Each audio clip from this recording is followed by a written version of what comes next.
Okay, hello ATM. This is going to be a video lesson over 2-7, the class portion. Just a reminder for my 7th and 8th period classes, please make sure you submit the attendance form for today because I will be logging on and at least submitting attendance by 2:15. So please make sure you submit it as soon as possible. All right, I'm going to go ahead and read this opening paragraph because I think it's really important and it really does a good job of explaining what these two words mean, standard deviation. You probably heard them, well, you should have heard them in Algebra 2. You may have heard them in Algebra 1. Okay, as we saw in the group portion of this lesson from Monday, while the mean is a very useful tool in analyzing data, there's more to the story than just the mean, because it can't factor in how spread out a group of values is. The mean only gives you the middle number, right, or the average. The range that we looked at yesterday is one way to analyze spread, but it totally ignores all but the highest and lowest values. So if there's just one value that's really low or high compared to the others, the range will make it seem like the data are more spread out than they actually are. For this reason, we'll study a more detailed measure of spread known as the standard deviation. In short, standard deviation, which is often represented by a lowercase Greek sigma, is a measure of how far on average the values are from the mean. A large standard deviation means that there are a lot of values far away from the mean. I'm actually going to highlight that because I think that's really important. A large standard deviation means that there are a lot of values away from the mean. A small standard deviation means that most of the values are close to the mean. Okay, and I apologize, I didn't give you a page number at the beginning. We're on page 245, so if you wanted to follow along. So a large standard deviation means that the numbers are really spread out. A small standard deviation means that the numbers are all really close together, specifically more close to the mean. Here are the steps for computing standard deviation using Brittany's golf scores, okay, from the previous lesson.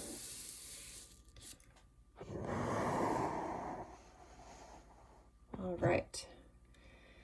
So these are Brittany's golf scores that we were looking at from the group portion of the lesson.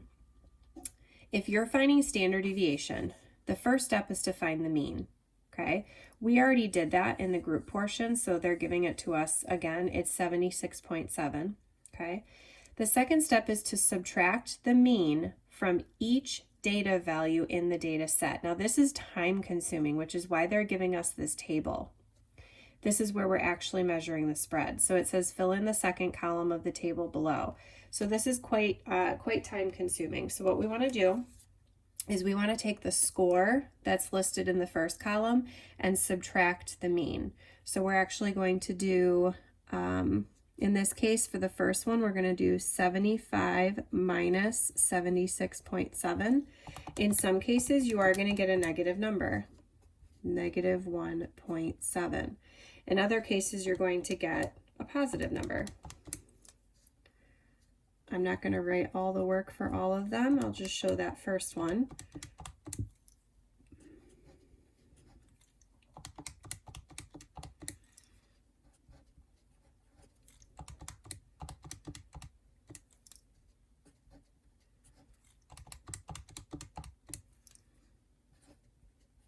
Okay, so we just took the score and subtracted the mean, which we found yesterday, and that was 76.7. Okay.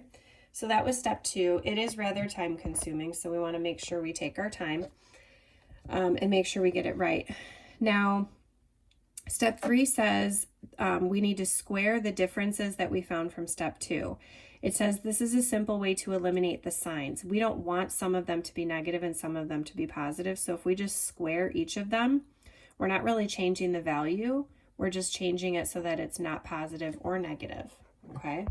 So we'll go ahead and square the numbers. So make sure if you're using your parentheses that you're going to use, if you're using your calculator, make sure you use parentheses. If you don't use parentheses, you'll still get a negative number, and we're trying to get them all to be positive. So I'll just write this in the corner. Make sure you use parentheses like that. So the first one we get 2.89. The next one we get 10.89. The third one, 22.09, and then we get 18.49, 2.89, and 0.09. Okay, so that was number 2. Fill in the third column by squaring each value in the second column. Okay, now as you can see, this is a lot of work so far, and we're not even done yet. So let me go to the next slide, and I'll try to keep the table in the frame just so that we can follow those numbers. Okay, so step 4 says to find the mean of the squares. This is also time consuming, because basically what we need to do is take all the numbers in the third column that we were just dealing with and find the mean of those numbers. Okay, so that means we need to add them all together, and if you wanted to strictly use your calculator here, you could, but I'm going to show the work just to show you what exactly is happening.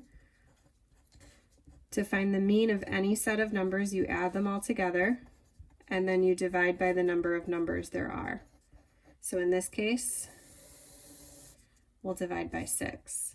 And we should get approximately 9.56. Okay. Last step, I'm going to take our table away now. Step number 5 says to find the square root of the mean, because remember, when we were looking at the table, we squared the numbers. Well, we kind of have to undo that now. You can't square a number and then not go backwards to make sure that it's the right number that you need. So now we have to take the square root of the 9.56. So 9.56, the square root of that is 3.09, and this is our standard deviation.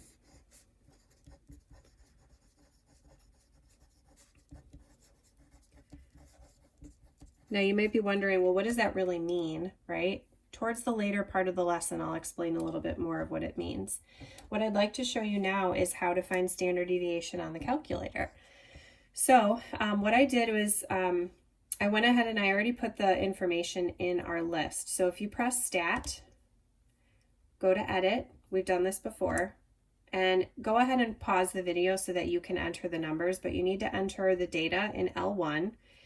And then from there, you can press Stat again, arrow over to Calc this time, and just like before, we want the first option, one variable stats. So keep pressing Enter until you get it to calculate it. Previously, we were dealing with the mean, median, and the mode. Remember that the mean is the first number, so the mean we already knew was 76.7.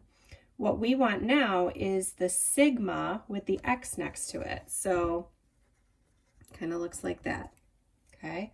Sigma with the x next to it. And that was very quickly calculated using the calculator, right? I don't know about you, but I don't want to have to do all of this work and all of this work by hand. You certainly can, but it's extremely time consuming. And this was with only 6 values. What if I gave you a list of 20 numbers? That would be a lot of work to do by hand. So quickly gives us 3.09 in the calculator. All right, so that is how you calculate standard deviation. Now the next part of the lesson is just making sure you understand what that number means, okay? All right, so let's talk a little bit about normal distribution. How many people do you know that are taller than 6'5" or shorter than 5'1"? For most people, the answer to that question is not very many. The heights of humans tend to exhibit a phenomenon shared by many characteristics of living things. There are a lot of values close to the mean, and less as you get further from the mean. The picture to the right is an example of 100 maple seed pods. You know those helicopter things that you can find on the ground? I think it's usually at the end of spring. But you can pick them up and throw them, and they kind of spin down back to the ground. This author collected them from his backyard and arranged them by length. Note the pattern that appears. So there's not many pods on the left side, there's not many pods on the right side. The majority of them are in the middle, and it kind of creates this curve here, okay? So number 5 just wants us to describe the pattern. So what I ended up writing down is I wrote the piles on the ends. Actually, let me just give you my handwriting here, and you can pause the video and go ahead and copy it down. The piles on the ends are very short, with tall piles in the middle. This means that most of the pods are medium length, with few that are very short or very long. All right, so let's move on to the next part.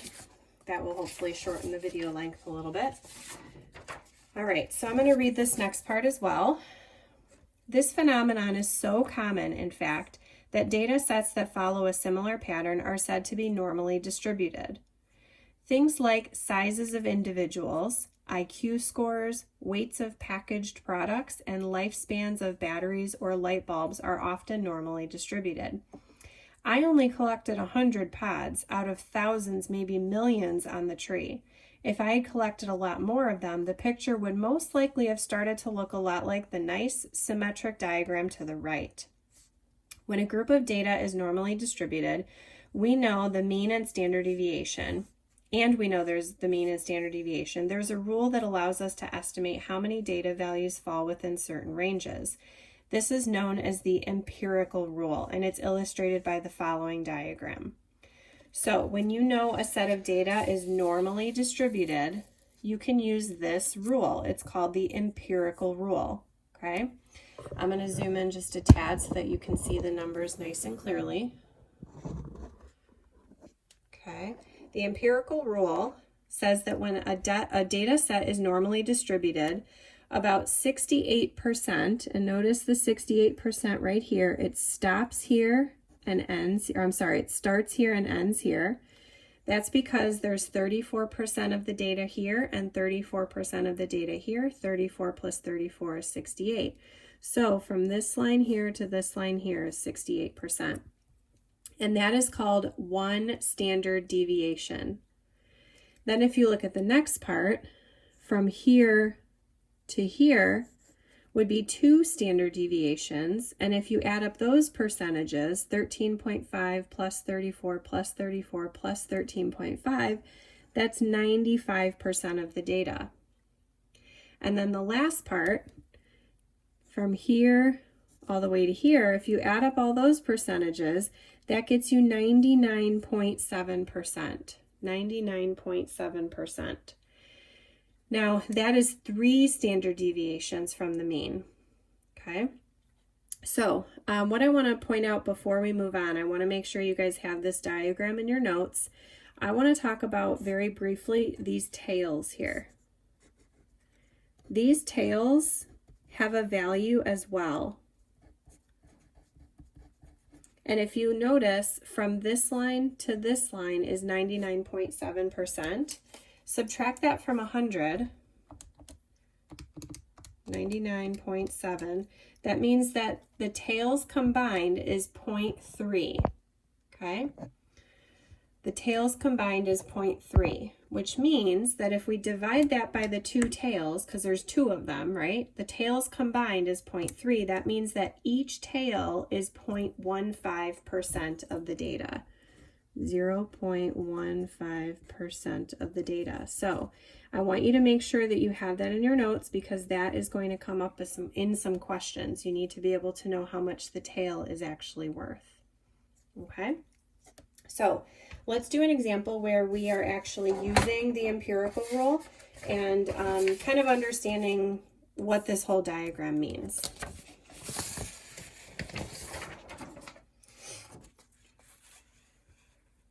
All right, so we're going to look at 6 and 7.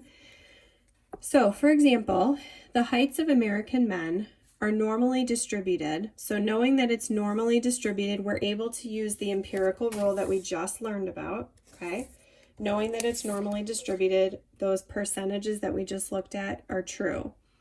It says that the mean is 5 feet 9.5 inches, okay? And the standard deviation is 2.8 inches. Those are the important numbers that we're going to need to know.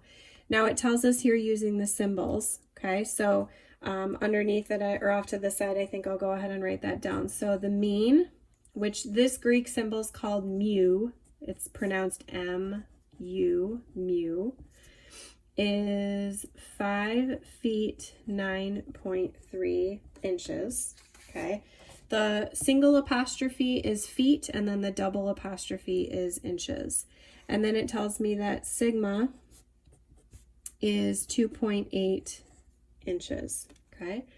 So number 6 says, use the information just given about mu and sigma to fill in the blanks on the next empirical rule diagram with heights using the formulas below the blanks for guidance.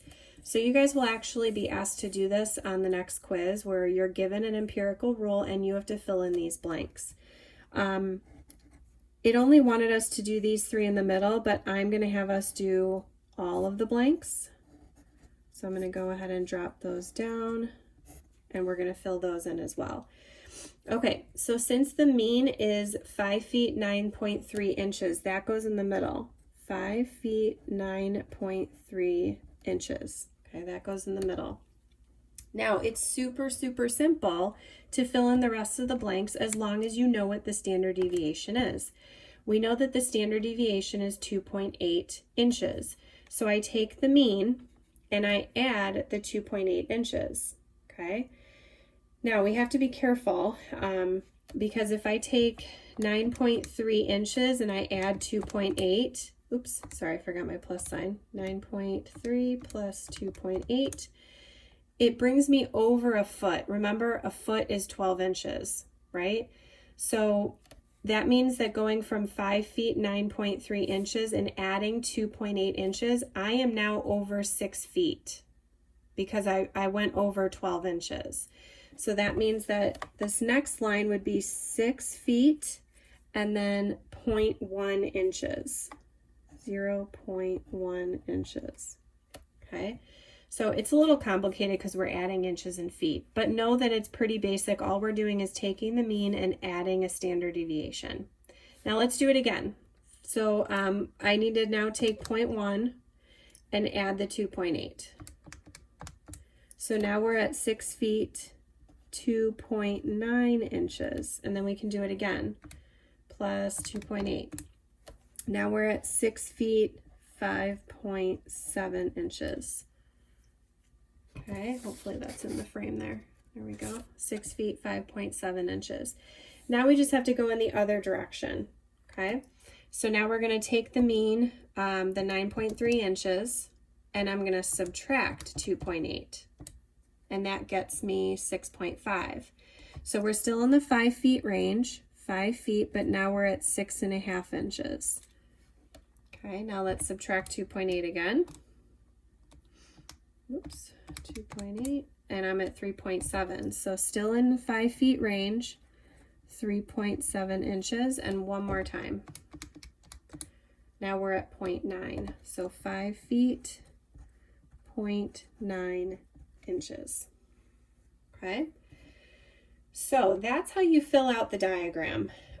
It's a little complicated here, especially going from this one to this one, because we had to go from in the 5 foot range up to the 6 foot range, but essentially all we're doing is we're adding 2.8 inches. We're adding 2.8 inches. We're adding 2.8 inches. And then in the other direction, we're subtracting minus 2.8 inches, minus 2.8 inches, minus 2.8 inches, okay? So we did number 7, we filled out the we did number 6, we filled out the diagram. Now here's how we actually use this to help us understand what's happening with the heights of these men. Based on your diagram, about what percentage of American men fall into the height range from 5 feet 6.5 inches to 6 feet 1 inch. So we need to find these numbers in our blanks now. So 5 feet 6.5 inches is right here. And so I'm just going to lightly put a line there. So that's the starting height. And then we want to go all the way up to 6 feet 0.1 inch, which is here. They want to know what percentage of American men fall between those two lines. So all we're doing is adding 34% plus 34%, and it's as simple as saying 68% of American men fall between those two heights. Okay, now I added a question, so if you're following along in the textbook, please make sure you write down this additional question because it's not in the textbook. So 7 part B, about what percentage of American men are between 5'9". So I'm going to erase my lines because we're doing a different one now. So 5'9" is all the way over here, and 5'6½", which is here. So now I want to know what percentage of men fall between these two lines. So now I would have to add 2.35% plus 13.5%. 2.35 plus 13.5, and that gets me 15.85%.